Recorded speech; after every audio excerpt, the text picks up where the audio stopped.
Jake, we're live. Hey Ben, how are you? What's up? How are you? Good. Are we gonna pretend like we haven't been talking for the past 10 minutes? We have not been talking for the past 10 minutes. Oh yeah, no, of course not. It's good to see you for the first time today. Hey everyone, Ben here. I'm with a special guest, as you know, Jake on the rocks. Well, Jake, you can tell me your real name. Oh, Jake Romero. Everyone calls me Jake on the rocks. Yeah, why is that? Because I was drunk in a bar. It was actually Geetha and I were sitting at a bar creating our Instagram accounts together. And we probably went through like an hour and a half of drinks and really terrible names, and then finally settled on that one. So it just kind of took off from there. I feel like you rarely drink on the rocks, though, like despite the name itself. Yeah, but Jake Neat doesn't sound that great. Neat? Yeah. All right. Well, Jake, thanks for tuning in, and everybody else. We're going to begin the show here. Jake's hello, Santa Cruzin. Hello, Scotch Test Dummies. Good to see you. Hey guys. Scott. Hi everyone. Hey Chad and the Party Source Reviews. Hi guys. Haven't seen you guys tune in before, the Party Source Reviews. So thanks for joining us. Pretty excited for tonight. Are you excited, Jake, or is it just me? No, hell yeah. It was everything that I had to not break into these samples early because I've had them for like 4 hours now. So you should know how seriously I'm taking this. That one, I haven't tried any of them yet.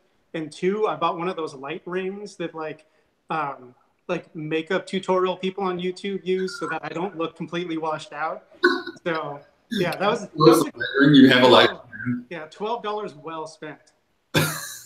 Yeah, it's kind of funny because we're about to taste some whiskeys that are coming out tomorrow actually for the first time here in the U.S. For the Scotch Malt Whisky Society's September 2018 Outturn. But it's funny because when we do things like this, and this is kind of a little behind the scenes of the Scotch Malt Whisky Society YouTube sessions, but we get these whiskeys in, just so late in the late stage. People think they're just sitting around, but we actually import them. They come in every month, and we literally turn them around and release them. And so, kind of planning for this sometimes can be tricky. And so, I just sent some samples to Jake for this evening, for right now, and they arrived in Seattle today. So, I'm glad you got them on time. If you had opened them first, that's fine too. But I'm excited to see your genuine kind of first impressions. I would have felt like I was cheating, to be honest. Yeah. It would be like practiced, and I'm not that good at acting, so it's like if I already knew what they tasted like, I feel like it wouldn't be the same. Yeah. Luis Ochoa, hey all, good to see you.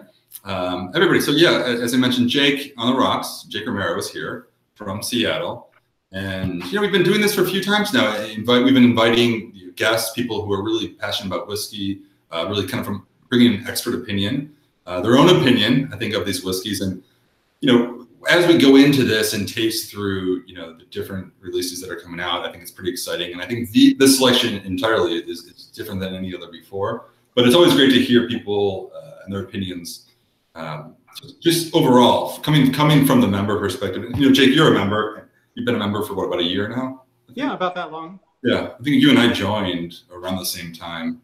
I've been a member for just over a year. Obviously now working for the company, in a little different position, but yeah, you have access to a few more bottles than me, judging by your background. Yeah, what's going on behind your head? I see quite a few bottles. Yeah, this is the public portion of Bar Jake, so this is like what's out and available. It's not the backup bottles or the stuff that I don't put anything up here that if it got opened I'd be really sad. Which, that's only a handful of bottles anyways that I save for special occasions. So this is the stuff that's just out and generally available. Now, are those birds just dancing around the whiskey? Just is that place? Oh, so the way it's organized, so it's mostly, and this is not as organized as I'll make it seem, but it's basically bourbon, American single malt and rye, Scotch, Japanese whiskey, more Scotch, and then everything else. Nice. So it's like 6 sections. Nice. Not that I'm type A or like OCD about these kind of things, but you kind of get that sense.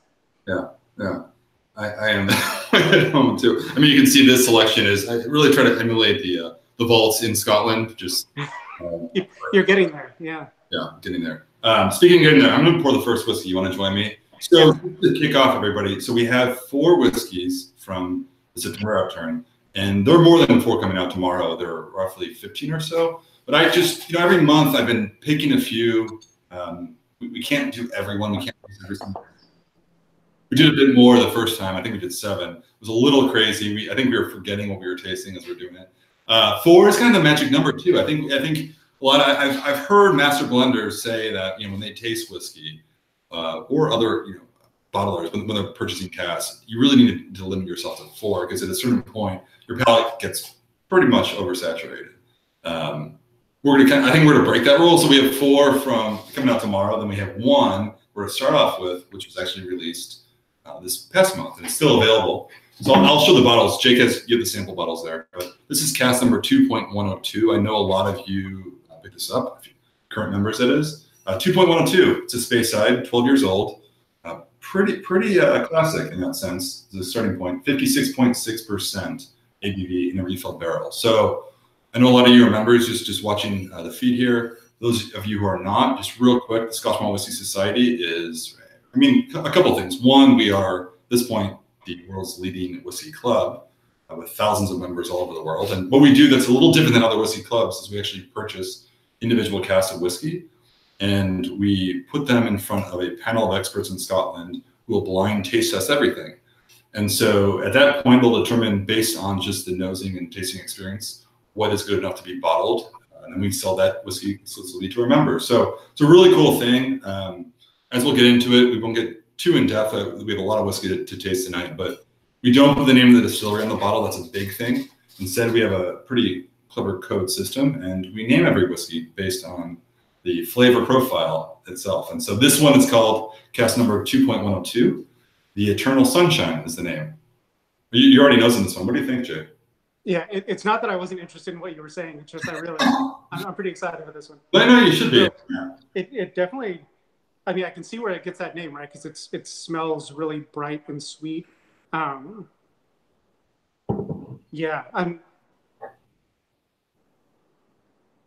it's got a really nice clean scent to it. Yeah. You could almost like dab this on as cologne. Yeah, the clean's fruity, very soft, very mellow. A little bit of zesty, a lot of caramel and vanilla on the nose for me, but classic like summertime afternoon, we're venturing out.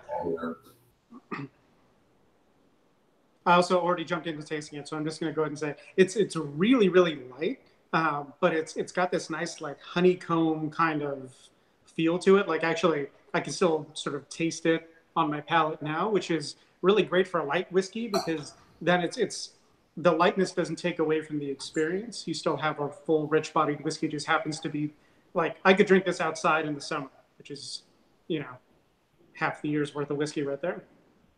Yeah, I quite like these whiskeys that are like very fruity and elegant, but at cask strength, it's a different animal. I feel like a lot of time if I were purchasing a commercial bottling of a whiskey of this style, I'd probably pass it up. I just like whiskey that's really robust.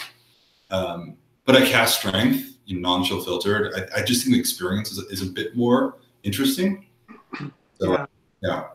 You know what's interesting? So I know that it isn't because I know what distillery number 2 is, but it reminds me of like an Iran kind of whiskey. It's got something. As I drink it more, it has, in addition to all the sweetness, something a little bit medicinal in there, which I think is really interesting. Yeah. So Clint Hardison is asking what cask is this? This is 2.102, Eternal Sunshine. So we're just kicking off with a whiskey that was released back in August, just last month. Still is available for society members who are interested. But I chose this one to start just because I think it's a good starting point from a flavor perspective, but also because I know a lot of members pick this one up this month. And so I figure some of you watching will have one at home. Anyway. When you pour tasting whiskey, how much do you pour? I knew we were going to get to this point eventually. The difference is I knew we were going to measure up, you and I. Well, it depends. It depends how many you're doing. I think with these tastings, I do about a quarter ounce typically, half ounce. You can go ahead and talk. Oh no,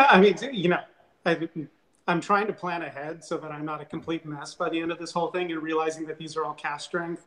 I've decided to take it easy and only pour half of the sample you gave me at a time. Okay, so those are 2 ounce samples, so you'll do an ounce. Oh, yeah, so I'm fine. This is going to be great. Par for the course. I'll do so you do an ounce. We'll be good.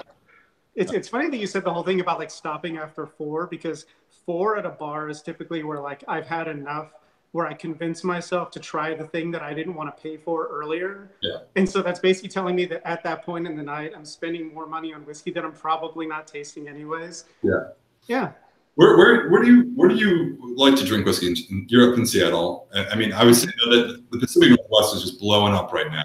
I just think with whiskey culture. Are you seeing that? And I mean, I haven't been in a while, but I know we have quite a lot of members out there. Yeah, which, by the way, you should actually visit soon.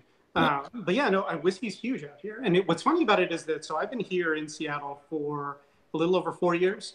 And when I first moved here, it was funny because my impression was that Seattle was really a bourbon town. Weirdly enough, like almost every bar you went to had a really big stock of bourbon, but not that much Scotch, not as much of, Japanese whiskey or, any other sort of like, foreign whiskey selection. And I think over the past 4 years, that's really changed quite a bit. You have bars like Cannon that have always had a really amazing selection, and they have a ton of the Scotch Malt Whisky Society whiskeys as well. But you also have bars like Foreign National. They have a really great Japanese selection. I'm trying to think who else. Liberty Bar has a really great diverse selection as well. So it does seem like Seattle is a city that a lot of people are moving to. And I think with that comes a lot of diversity of expectations as far as what's on the back bar. And so you see more and more bars here in Seattle that have to really think about having a diverse, interesting selection as opposed to just having a ton of everything that you already know. Yeah. And I think Westland out there, the distillery, that really kind of the leading producer right now of American malt, yeah, has to have something to do with that as well. Oh yeah, definitely. I mean, we're lucky to have as many great distilleries here locally as we have, and I think Westland has really helped pave the way forward for a lot of people here to get used to the taste of American single malt. It's the kind of thing that I feel like before, I heard a lot of bartenders, when someone would order an American single malt, have to stop and explain it first so that they didn't pour something that the person didn't like or that they weren't expecting. You don't really see that anymore. It seems like it's the kind of population that is expecting it and wants that kind of taste. Just as we continue, I'm going to pour the next one. I feel like you're killing yours right now. I see that. Well, yeah. But don't worry, I'm with you. In general, I mean, I think for everybody who's tuning in, I know we have a lot of experience whiskey drinkers here. But we've arranged this tasting based on flavor profile. And the idea is, I think with this, we're starting very light and clean and a bit fruity, and we're moving into things that are a bit more dark and robust. And then ultimately, I think some peated whiskeys we'll end with. So, but this is really more similar to the first one, in the same spicy and dry flavor profile. This is cask number 96.19. It's a 10-year-old from Speyside as well, refilled ex-bourbon barrel. The name of this one is, if you can see it, Pizza and Fairy Tales. So Pizza and Fairy Tales is the name of it. Have to say it's one of the more bizarre names we've come up with, and I think we'd like to come up with some really, really clever and funny names. But Chow Mein on a Workbench is still my favorite. You like that one? Yeah. I just had that for the first time here in Chicago at Drum Bar. Chow Mein on a Workbench. Yeah, Cannon has a bottle of that. Okay.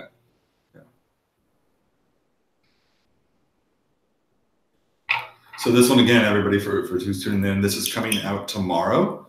Not released as of this moment, but cask 96.19, 10 years old. Pizza and Fairy Tales, 59.6%. I feel like if I didn't know that pizza was in the name, I'm wondering if I would like smell pizza or taste pizza as I try it, or if that's just going to be like, don't think about elephants, and so now I'm going to be thinking about elephants, like that sort of thing. But it does have something very herbal about the taste or the smell of it. Yeah, it's funny. I didn't read the description of the first one, but on the bottle itself, the label even says an unusually sweet example of this distillery. Confectionery. Oh, wow. Oh yeah. Oh, Jake's having a whiskey moment. Anyway, it references your herbal notes actually on the label, so the tasting panel pick up the same thing. Yeah, I can totally see why you. So I'm thinking that part of the reason why pizza's in the name is that it has almost like a basil taste to it. Like there's something very dry, very herbal about it. Wow, this is super interesting. Yeah, I like the earthiness of it. You know, it is sweet. I mean, relative to the first one. The first one that we had was like orchard fruit drizzled in honey, like that Yeah. profile. This is a bit more earthy and dry. I like that herbal note as well. Into nutmeg in the back end. Yeah. I think overall just a very bright but interesting whiskey. Yeah. When you sip, do you do the slurp thing? Yep. I purposefully asked right when you took a drink. I like how you're asking me how I taste whiskey right before you taste whiskey. Yeah. No, I'm like, you know, like when you're at a restaurant, the waiters come up like right as you stick food in your mouth. My plan is every single time I'm going to ask you something right as you're drinking. But I know you, I know that you're saying that because your answer is always going to be you do it more of it. Like if it's like how much do you taste, I know your answer is going to be 4x mine. You know, I know you're looking to me like to make sure that it's okay that you do things the way you do, but I'm just telling you it's okay to do it. Yeah, no, ultimately I'm keeping pace with you. Like basically if you're pouring 1/4 ounce samples and I'm doing an ounce sample through each, I feel like we'll be solid by the end of this. So a lot of people tuned in the comments here. Chad Adams mentioned I usually pour 1/2 ounce pours for tasting. So he's in the middle. Good man. Oh, that's actually the Japanese way. Oh, is that right? Yeah, I mean when you go to Japan, right, and shot bars are basically the equivalent of like a bar that doesn't do cocktails necessarily unless it's, you know, whiskey and soda. It's just this amazing, you know, array of whiskeys that you have there. And every standard pour in Japan is a 1/2 ounce, which I think for me, at least when I went over, initially seemed like, oh, this is going to be annoying because I only get a 1/2 ounce at a time. But it's actually really great because you get to try so many more things. And I think the expectation is that you're engaging as you taste. And so it really is more of a tasting experience as opposed to, you know, I don't say this disparagingly, but in the US here at bars, it's a drinking experience. And I think that there are pluses and minuses to both, but there's something very cerebral about the sort of Japanese approach of a 1/2 ounce and you go in and you try something and that leaves you more room to try more things, which is great because then you go to places like, you know, the Maschan, which has this insane collection. And if you were locked into ordering 1.5 ounces of one whiskey, then that means you're not trying 3 or 4 other whiskeys. Yeah, the tasting, I mean, just in general, I think we find that with the society, a lot of our members,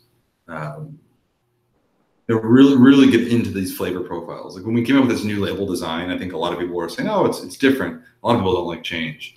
I really like the old school labels as well. But I think people are really appreciating the color scheme, if you will. Just because variety, being able to taste a lot of things when they sit down. Like when I sit down at home, I used to just pour a dram and say, that's it. Now I've really reduced the amount of whiskey that I taste. And I literally just do a tasting. And I think that's just so enjoyable.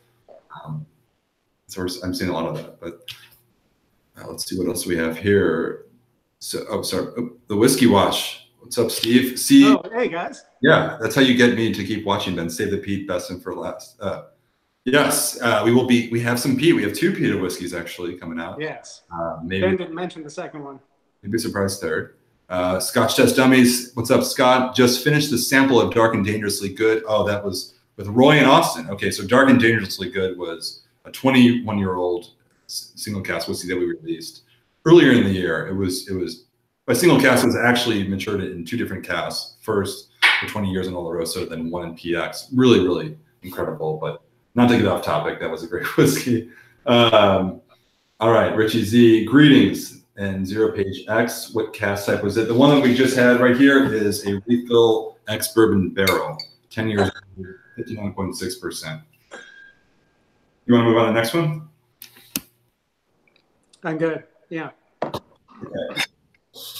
Which, by the way, we have exactly the number of tastings for good glasses that I have. So I'm really glad that we're stopping where we are, because if there was one additional one, it'd be like a Pyrex measuring cup for the last one, and then everyone would hate me. I'm doing the single glass. I have a lot of glasses behind me, but I'm doing the one glass rinse. Oh, see, I'm assuming that I'm going to go back through the whole set, so I'm just going to keep lining them up. Okay. Are you also using one of those makeup YouTube influencer lights? No. Or like, no. What is your lighting setup? What is my lighting setup right now? Yeah, because you look glorious. Well, thanks. It's LED light. I'm in the office. It's nighttime here. And, how do you work with all that whiskey behind you all day long? well, I don't look. It's behind me. I don't know what's behind me. There's a lot to do. We got society's growing quickly, and there's a lot to do. All right, next one. I'm super excited about this. Just let me throw that out there. I think I might have texted you about this in advance, or maybe, but cask number 112.21. We don't see a lot of these from Distillery 112. This one's called Mold Tokaji and Belgian Waffles. That is a mouthful. 10 years old. Full term in a second fill Madeira hogshead. So Madeira is it's a fortified wine from Madeira Islands. Of course, do you drink Madeira or fortified wine in general, Jake? Oh yeah, no, absolutely. I love. So the nice thing about like fortified wine is that it's one of those nice like session drinks. You can like drink it on its own or with soda or something like that to sort of like. I'm the kind of person where if there's things in front of me, I'm just going to keep drinking. So it's something that's nice and low proof to help bridge that can that can extend a few hours of drinking into an entire evening. Yeah, so this is interesting. I love Madeira. I love fortified wine. Madeira is, to me, obviously the funkiest of all fortified wines. We don't see a lot of whiskeys from the society that are matured full time in Madeira. Just a bit more unique. So I was excited when I saw this one was coming out. Mold Tokaji and Belgian Waffles is the name. 10 years old, as I mentioned. Second fill Madeira, just to be clear. 57.6% alcohol by volume. What's your first impressions of this one? Well, first of all, I think that Madeira should really like take your branding and be like the funkiest of all fortified wines because that sounds amazing. Yeah. So Good mark. You're right. There's almost like an agricole kind of smell to it. Like honestly, I mean, it still smells like a whiskey, but if you handed it to me and told me it was rum barrel aged, I actually would believe it because it's got those sort of funky, like herbal notes to it. Yeah, I think the reality is I told you what this whiskey was, the cask type, before we got into it. But I think if you handed this to me, or if most people were handed around this blind, it would be probably the most difficult to figure out. Yeah. If you told me that this was whiskey aged in a Jamaican rum barrel, I'd believe you. Yeah. Based on the smell. But I'm also very trusting. So I might just believe you anyways. Yeah, this one for me, it's like a lot of marmalade. Oh wow. You're like dry ginger. It's very sweet on the nose. And this does not taste like it smells. What do you use as a palate cleanser in between? This is another question. Water or if I'm at a bar. No, just like you do these tastings all the time. I don't know. Yeah, I drink a lot of water in between. I mean, I'm always trying to stay hydrated. Yeah, because the crew, it's bourbon night. Yeah. So like they have like cracker time in between where they have like saltines that they like sort of munch on in between. But I'm always like, it's one of those things where for a tasting like this, I try to make sure that I'm not carrying one over, but at the same time, I don't know, snacks at a bar, not the kind of thing that you usually come by that often. Yeah. And it's hard to find something that doesn't take away from the taste of the next round. Yeah, that's my thing. It's when I'm tasting whiskey, I really want to get into it. Obviously, I'm super enthusiastic about it. And so sometimes when you eat food and you cook your palate with food, that does take away. And that's the fear, if you will. And so I'll do a light, if I'm at a bar, like a light beer, crackers, sure. I may or may not have had a double cheeseburger right before we did this tasting. So I'm still drinking water to get that off my palate, but that's just between you and me and everybody watching. Chad Adams says, Ben is always happy, must be the whiskey. Probably so. I don't know. Life is good.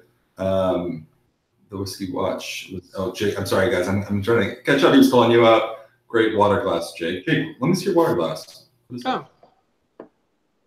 Oh, nice. Great water glass. It actually, so originally it was a very large bottle, 1 pint and 8 ounces of Corona. And then in San Diego, where I used to live, there is a person who basically takes recycled bottles and turns them into glassware. So I've got an entire set of these that I still drink out of. So again, just to recap, the whiskey we're finishing right now, cask number 112.21. I know it's really bright there, but mulled Takagi and Belgian waffles, full term, 10 years in Madeira. Really, really beautiful Highland whiskey, in my opinion. I think this is great. I think this is one of the more unique whiskeys we've seen in society. We don't see a lot in this type of cask, especially full term. So it's exciting to see something like this, personally. So I might be dating myself here, but I feel like at some point from Distillery 112, you need to have a release called Peaches and Cream. Because I just feel like for the hip hop fans who are around our age, that would be just like the ideal. Like I would buy all of them. If it was just named Peaches and Cream? In a second. Oh, yeah, absolutely. Yeah. And then I would play the song while I was drinking it. It'd be amazing. All right, I'm going to kill this one. Let's move on. Okay, let's kill it.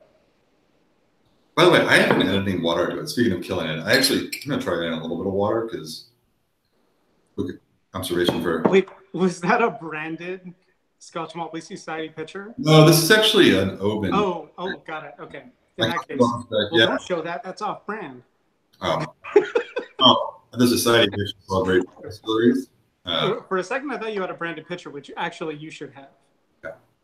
No, I did look for one of those on eBay once, but anyway, news story. This came from the Oban Distillery. My cousin brought it back when he was there a few years ago, so it sits here on the desk. With water, just real quick on 112.21, just first observations. Obviously not as robust, not as intense. Wait, we're on 122, right? Yeah, I'm going to go in there. I'm just really final sip of this 112. Oh, got it. Okay, I'll wait for you to catch up. Changes it. I think it's. I'm not saying that I'm moving faster than you. I'm just saying that I'm letting you catch up. So go for it.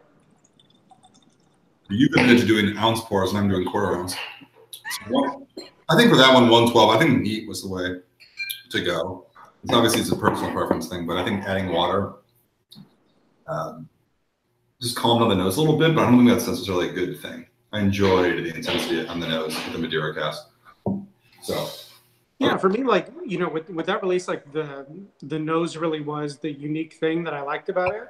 So, you know, for me, I would rather sip that more slowly and be able to enjoy the scent of it, because that for me was the really distinctive thing about it. But that's just my opinion. Zero Page X is finishing off a 100 milliliter bottle of 66.79 right now. Oh, guess what? We'll be doing a 66 in a little bit. Let's not to jump ahead, but hang tight with that class of 66 and everything. So the next one is actually from Distillery 122.2, and this is 122.22. So 0.22, just for everybody who's tuning in, if you're not familiar, that suggests that this is actually the 22nd cask that we've ever bottled from Distillery. It's been assigned number 122. I'm just going to throw this out there without getting too in depth. We try to keep the distillery out of the conversation just because every cask of whiskey is unique. No two are ever alike. And so a lot of times we'll be sipping on whiskey that's not very indicative of the distillery's actual house style. So just approach the whiskey and judge it by what's in the bottle itself. We don't put the distillery on this. However, what's interesting about this one, distillery number 122, is it is actually the same distillery as 112. This particular distillery actually has a few different brands under one roof and uses different stills. So from the same distillery, but the whiskey produced on these stills of this distillery are 122. So rare peated Highland whiskey. This one's matured in a second fill sherry barrel for 15 years, bottled at 54.7%. The name of this cask is Smolder and Solder. It's in our lightly peated category. You pour it? Yeah. It smells fantastic. Oh, man. Yeah. This one so far, smell-wise, totally up my alley. This is fantastic. Explain that. Just, it's got this, like, sort of rich, I mean, it's clearly sherry aged, but it just got this, like, sort of deep, earthy smell to it that I really like. A little bit of, like, plum, like stone fruit. Yeah, I mean, for me with this one, I haven't had too many opportunities to try this. We just opened the bottle. And sometimes when you open a bottle, it's hard to judge the whiskey based on the first round, especially a cask strength, because you open it up, it's so intense and so compact. Yeah. You need some time to open it up. So right away, like what I'm noticing on this whiskey you have a sherry barrel, which is pretty unique overall to see the sherry matured in a barrel, or essentially, or at least a whiskey matured in a sherry barrel, as opposed to a sherry butt or a puncheon, or even a hogshead. So a smaller cask type, which is, I think, obviously greater concentration of flavors. But this one, I think the Highland peat, very different from like an island peat. So, Yeah, definitely. Did you pronounce it hogshead? Hogshead, no. Okay. Oh, you did say hogshead. Okay. Okay, I'm so glad, because like there are so many times where like I'm pronouncing something completely inaccurately, and then at some point someone pulls me aside and is like, "I'm telling you this as a friend. You're saying this entirely incorrect," and I was concerned for a second. So yeah, I'm not one to correct pronunciations. Like you and I, are two Americans. A lot. Just two Americans. A lot of when people write our story, that's what they're going to say. They're like, "Oh, there's Ben and there's Jake, two Americans." Yep, two Americans, brown hair, blue hair. We're all. My point is, I mean, Scottish Gaelic is obviously foreign to both of us, and so I think I'm not one to correct people on how to say things. I think you go over to Scotland or even meet people from Scotland, and they pronounce things differently, and disagree on that. So, but I think a hogshead is a fair assumption there. Yeah. What's funny is that what was it? I want to say it was maybe 2014 when I think it was Esquire got the actor Brian Cox to sit there and drink all of the scotches and pronounce the names of the distilleries, because their thing was like everyone's saying the names of these distilleries incorrectly. So they basically paid this actor to just sit there, because he's Scottish by nature, paid him to just sit there and drink all of them and just say the names so that everyone who watched the video would know how to correctly say them, which I thought was the most genius thing ever, because there were things like Kalila that I was 100% saying incorrectly. Okay, but I think he pronounces things a little differently as well. Like the Kalila, I think he says like Kulila. Like go back and watch the Brian Cox, just Kulila, which Ela is the Gaelic pronunciation of Isla. Anyway, I do like those. I think they're genius, and I did learn from those at some point too. Yeah. So what you're saying is that Brian Cox is full of shit, basically. No, I'm saying I'm full of it. I mean, I just think a lot of it. My point is that you meet people from Scotland, and there's no one universal way of pronouncing certain things. Just like in the United States, we pronounce things differently based on, I think, region of where we live. Honestly, if I was from Scotland and I had a Scottish accent, I would purposefully mispronounce certain words when I talk to other people so that they would think that that's how you pronounce it. And then you'd be able to identify the people who talk to me. It'd be like this long-term plan of like, you would know all the people who'd ever met me because they pronounced this certain word incorrectly. Yeah. It's kind of like, so I had a friend whose daughter was in China, who had like sort of a Mandarin instructor with a lisp, and she didn't know that her Mandarin instructor had a lisp until much later. And so all the Mandarin that she learned while she was there was like Mandarin basically spoken with a lisp. Nice. Yeah. Bill, I bet you're pretty proud of that. So, okay, this whiskey, I gotta say, is freaking amazing. I think this is, I'm not really doing justice, but I think this is great. I think the one before this one, and we'll do a quick little recap at the end, but I think this whiskey, first of all, from Distillery 122, we don't see it often, don't see it, this lightly peated, this Highland peat. I'm really into this lately. I love peated whiskey. I love Isla. I love Isla whiskey in general, but this light, delicate Highland peat in a sherry barrel. Oh, I think this is amazing. This is one that I think a lot of people this will probably go pretty quick. I think people will recognize the uniqueness of it. It'll likely sell out, I would assume, but guess one. I'm not just saying this because I'm actually talking to you right now, but I'm probably going to go on and try and buy that one because this is so far my favorite out of everything that we tried. Yeah, it's definitely the most interesting. I think listen, 112.21, the one we just had, both are, that's kind of the theme of this, is just things that are a little different. I think this is just great. I think this is great. I think it appeals to a lot of people too. I think if you're not really into peat, I think this is a really good segue into peat. If you are into peat, I think you'll still appreciate it. I think it's really whiskey to be loved by everyone. So going back to our conversation about pronunciation, so the word segue, I used to think was pronounced seg, and that the word segue was a whole different word. So whenever I would see that and I was reading, or like in my mind, I would just pronounce it seg, like segue. And I thought that was an entirely different thing from segue, which I assumed was an entirely different word. And didn't discover that until I was on a job interview. And it's the same word. Yeah, yeah. They're like, oh, you keep saying seg. Is that short for segue? And I'm like, no, it's a different word. And they're like, we're not hiring you. It's not like this kind of segue that you ride around Seattle? Yeah, that's basically what I thought it was like the word seg, segue, and then you add way to the end, and then it's segue, which is like a segue from one thing to another. Anyways, very long way of saying that. Yeah, anyways, that's the story that's going nowhere. But I'm also doing 1 ounce pours, so.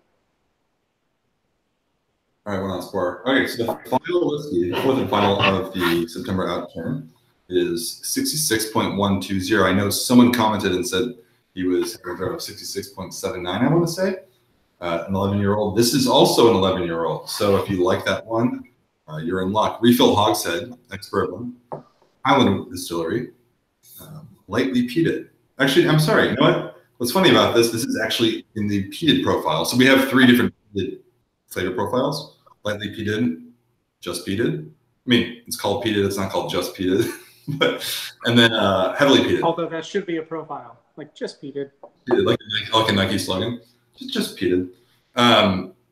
This one is actually, it's funny about that. It's not really, the peated profiles are not chosen based on the levels at the malt level. It's more just the experience to be had in the class. So this is from Distillery 66, which we've had some casks in the recent past, that were actually categorized in lightly peated, the light green color. This is regularly peated, so we can expect more peat to come forward on this one. What do you think? Need a palate cleanser. Hold on. Unlike you, I'm not just using water. I have some almonds here because I have no, Give me a second. Okay, internet. This is Jake eating almonds. Mm-hmm. Isn't this what everyone tunes in for? Just to watch me eating almonds? So name of this cask is Bacon Buddy. Do you know what a buddy is? So great. No, okay. Here's the thing. One of the things I love about the Scotch Malt Whisky Society is that I feel like I've learned a new vocabulary word every single month. So I think it was 2 months ago or 1 month ago, it was bothy, which is like a shack in the middle of a field or something like that, which that whiskey was amazing, whatever it was called, but it had the word bothy in it. So I actually had to Google buddy earlier today to figure out what it actually meant. And I was surprised to find that it's just a sandwich. Yeah, it's a sandwich. I think it's like with like 1 piece of bread. Did you ever have cask number 29.219, which is called a seg into a segue? No, but I realize that you're fucking with me on that one, and that there's no possible way that it was named that. Okay. But if there was, I would buy that immediately. You would have learned, so that would have been in your vocabulary word. Okay. 56.120, 11 years, Refill Hogshead peated whiskey. This is I think our big boy for the evening. What's your first impression of this one? It's a lighter smelling than I was expecting, given the name, which tells me that the name itself is probably going to come from the actual palate, like the taste bud itself, and not the smell, which is not how I felt about some of the other releases. So it's funny because in some of the lighter whiskeys, I feel like the name tends to come from, or the association tends to come from how it smells. Whereas when you get to the more heavily peated whiskeys, the smell can be sort of deceptively light until you actually try it. But yeah, so. Yeah, very phenolic for me. I know you said it's lighter, and it is. Like there is a difference between mainland peated and coastal. It's not coastal oceanic. That's true. Yeah. So wait, what did you say as far as the smell goes? Because I'm thinking like green apple maybe. For me, it's a lot of like freshly cracked white pepper. Different. I know that sounds kind of nuanced, but it is different. I like it. There's like a vanilla frosting note for underneath all of this. Oh, totally. You get that as well. Mm-hmm. Yeah, something like sweet. Yeah, I get that with a lot of peated whiskeys in bourbon cask. It's like it's very sweet on the nose. And freshly baked bread. Say that 5 times fast when drinking 5 whiskeys. Very, very good, very good. I think there's a lot going on. I think overall, just on paper, it's a pretty straightforward cask type. Refill bourbon X, refill hogshead, 11 years old. But I think there's some good complexity right away. Instantly noticeable. Oh, wow. Okay. This tastes nothing like it smells. And now I understand completely why you named it bacon sandwich. Bacon buddy. Get all up in that buddy.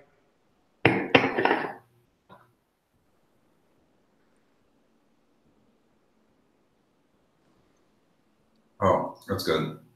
Oh, that baked bread note comes through in the finish. Okay. It starts off really cold. Like it's a very cold whiskey to start on the nose, but it's very warming on the palate. Question: do you taste root beer? I gotta go back to it.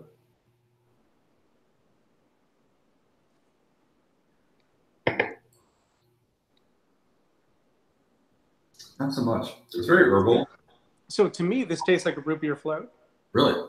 Yeah, it's got that sort of like I can't remember what the name of the particular herb is that's in root beer, but it's like that plus the sort of sweetness on the back end of it all.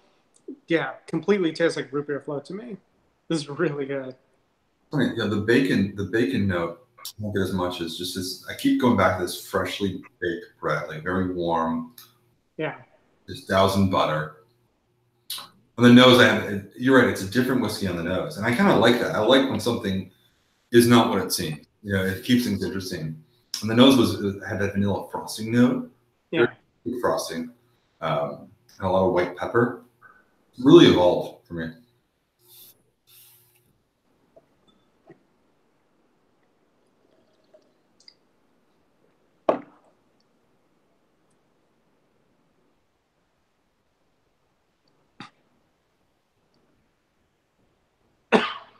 Yeah, this is fantastic.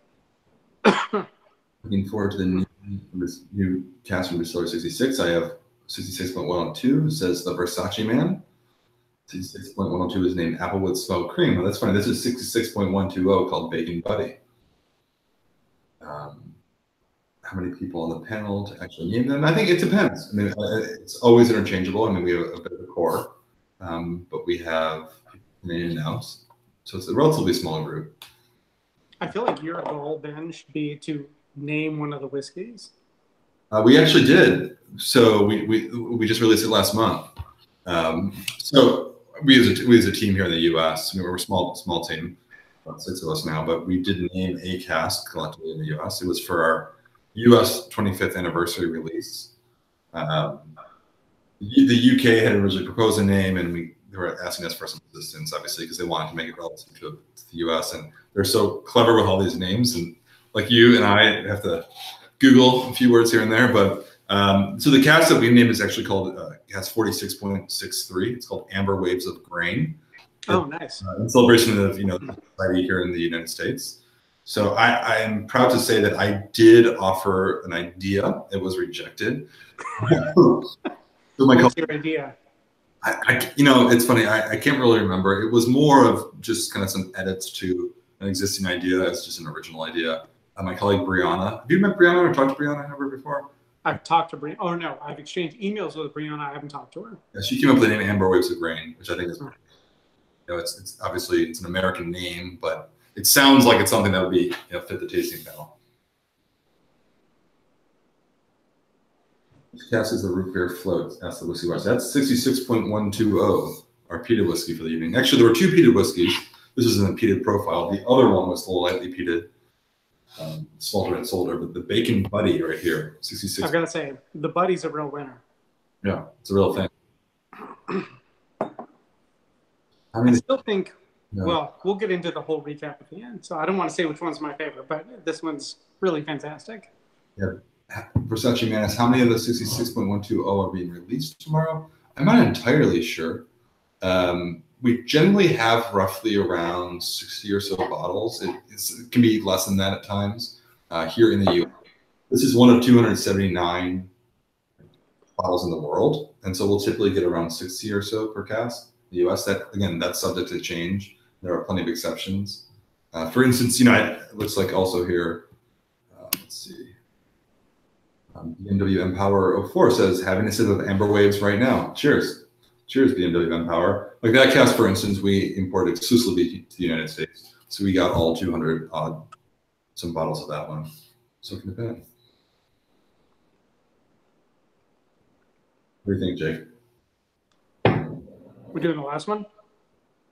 Oh, the last one. Oh, doesn't even count. But yeah, we'll do the last one. Yeah, no, we got to do. I have one more good glass. Okay, so let's do this. Let's do a recap, guys. I sent Jake a sample of something to kind of end it off, but let's do a quick recap of the whiskeys. Yeah. So we started off with cask 2.102, the Eternal Sunshine.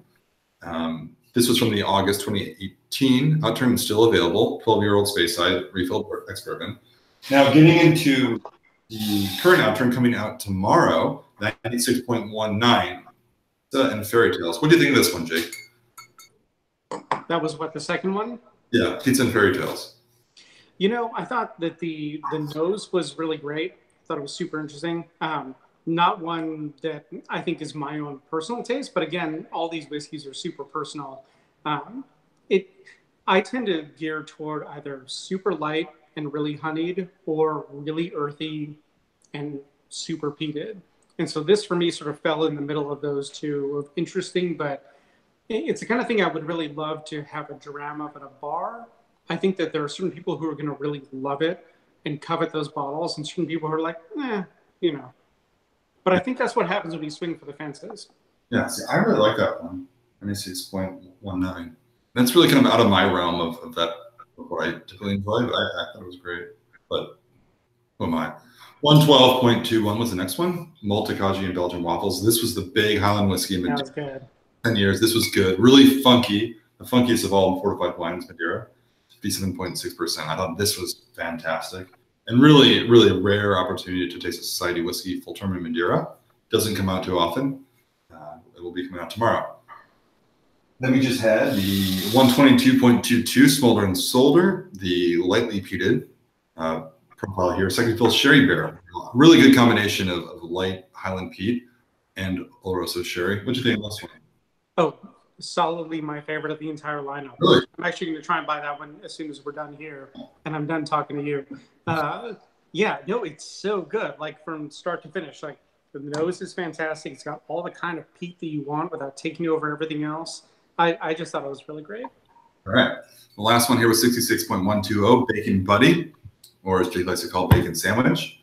Another Highland peated whiskey. So two peated whiskeys from the Highland region of Scotland, different from what we typically see. Most of that comes from Islay, from what we are familiar with. So also pretty solid. Honestly, I mean, maybe I'm capricious, but I would just buy that so I had something that said Buddy on my bar. You're like, oh yeah, do you want to get all up in this, buddy? Yeah, or peaches and cream. Yes, no, if you can make this happen, this is part of the reason I'm doing this tasting with you. You need to talk to this distillery and produce something that can actually merit that name. Because I don't want to disparage the naming process for the Scotch Malt Whisky Society. It needs to actually earn that name. But I feel like they can do it. Good. Everybody, you heard it here. Jake is here with an agenda. Yes. 100%. This is going to turn into like your own version of TRL, where like you have this like show where like guests come in and then 112 will show up and they'll do like a whole show for that release. I've got big plans for this. I like where this is going. Whiskey Boy says 66 has let me down in the past. Try this one. I think this is probably my favorite from 66 that we've had in a while. Classic ex-bourbon cask. I think it's just really timed perfectly. I think Steve, you might agree, but I think you'll probably agree. My Amber Waves is shipping today, says Clint. Oh, he just ordered one. So is it good? I think it's great. If you go and actually click on the YouTube channel here, the Scotch Malt Whisky Society of America, and the previous video before this one that will be posted shortly, Jenna, Eli, and myself tasted that together. Question for you. I realize you're going through questions and comments right now. When people see us, how do they see us? Are we next to each other? Like, are you to my left? No, it's based on whoever is talking. So it's like one screen at a time. Oh, so it keeps switching back and forth? Yeah. Oh, got it. Okay. But I could also override that process and just focus on you at times. And so I did that a couple times throughout this stream. But you were just taking a sip and I just froze it on you. Okay, that works. I feel like that's a thing I should have like asked earlier and didn't really clarify until now. Because I kind of assumed that we were kind of next to each other, like, you know, like when you like watch CNN and people like arguing back and forth. Yeah. Yeah. It's not like CNN. It's more just like, you know, actual news. Yeah, that's okay. Yeah. We just wanted you to share your genuine opinions of this whiskey, Jake. So. By the way, I just finished off my 2102. This is a fantastic whiskey as well. 2.102. The first one? Yeah. Oh, you're going back to that. Yeah. Okay. So real quick, you want to hint at the last one. The last one, you know, is a whiskey that's not coming out tomorrow. It actually came out a couple of months ago. I sent Jake a sample. I know he's a big fan. You've tried it before at the Society event in Seattle, right? Yes. So when I tried this, I was at an event in Seattle. I'm a big Lefroy guy generally. I love everything about what they do. This was actually, funny enough, my second favorite for the night, which my favorite was the Bothy one, which the new full name I can't remember. But this is a really, really great pour. So I'm glad that you sent me a sample of this because it's fantastic. How was that event? Oh, it was really great. So, I mean, so we're at the Whiskey Barrel, or no, sorry, the Whiskey Thief in Fremont, which has this amazing whiskey program there where you can go in.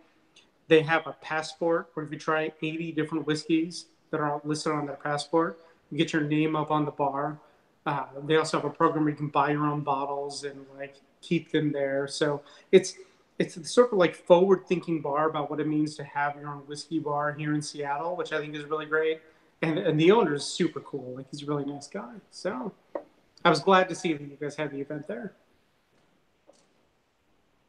All right. So you want to pour that one? Tell us what you think. Oh, yeah. Let's do this. So this is cask 29.226. It's called Seaside Surprise. Wait, are you also pouring something? I'm also pouring 29.226 Seaside Surprise. Yeah, you can't let me drink alone. Come on. I don't know. I was just so engaged in just watching you. I feel like I'm just one of the crowd right now. Take over, Jake. Like a pour model. Wait, does that mean that you put me on the main screen? So for reference, this was, again, a couple months ago. It's sold out since, but 29.226 Seaside Surprise, 18 years. Refill Oloroso Sherry Butt.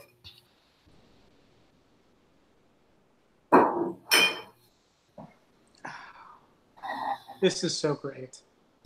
Honestly, like, isn't it so good? I mean, you could drink this like, okay, here's what I imagine. We rob a bank and then we abscond with all the money and we go to some island. And then you get to the island and you walk out and there's like Adirondack chairs randomly because like people just left them there because otherwise like islands would never have Adirondack chairs. And you sit in the Adirondack chairs and you pour yourself something and you rest on your money and you hold this up and you're like, yes, like this is what the rest of my life looks like. This is what this dram is. That's why I love it. Well, unfortunately, this one's sold out. However, we do have another 18-year-old from coming out tomorrow. Yeah, that American dream is gone, my friends. But we do have another 18-year-old from the same distillery coming out tomorrow. Oh, really? Yes, really. Wait, what's it called? It's going to be called, I can reveal. Wait, are you not allowed to say? No. It's actually, it's funny, this one's called 29.226 Seaside Surprise. This one's called 29.232 Seaside Sweet Shop on Fire. What? Yes. A Seaside Sweet Shop on Fire. Yeah. Okay. Yeah. All right. We have some great cast names coming out tomorrow. So, yeah.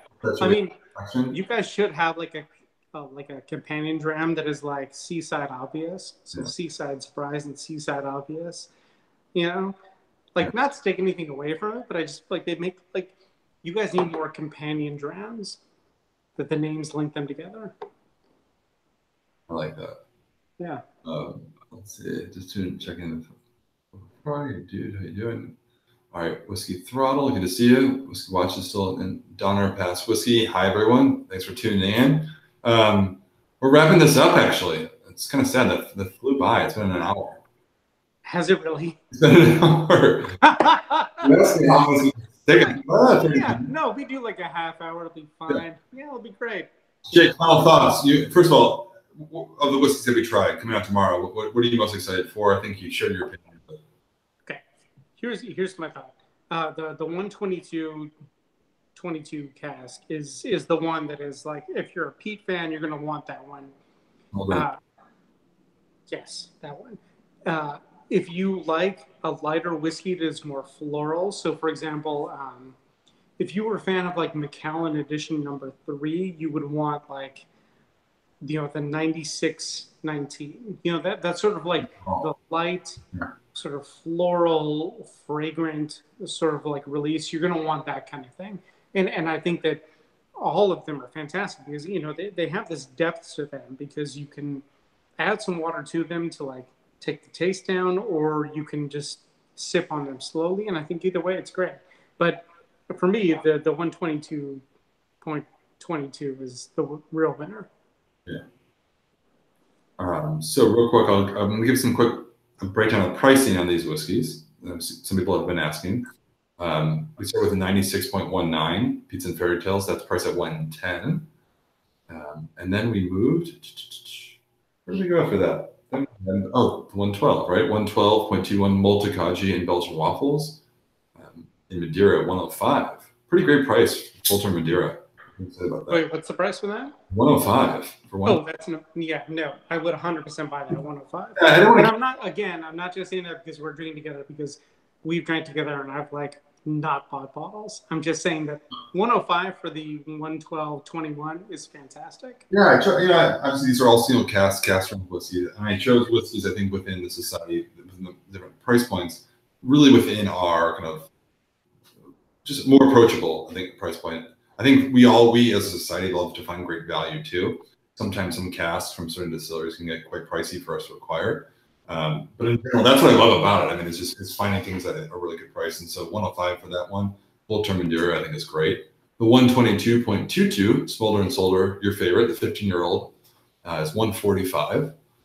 And then the 66.120 Bacon Buddy is 115. Is this 1 day's worth of like beer that you got going on, or is that like 2 days? I like how we jumped into that. No, is that like a 5 o'clock shadow, or is it like a next day shadow? 48 hour shadow. Okay, I appreciate that. How about you? Oh no, this is all I've got. Yeah. Like I've had this since I was in middle school, and it can never go away because I'm not gonna live long enough to grow another goatee. So this is it. Like if someone like shaved this goatee in the night, I'd never grow another one before I died. Jake's off the rails. Jake's off the rocks. Jake, first of all, thanks for tuning in. Yeah.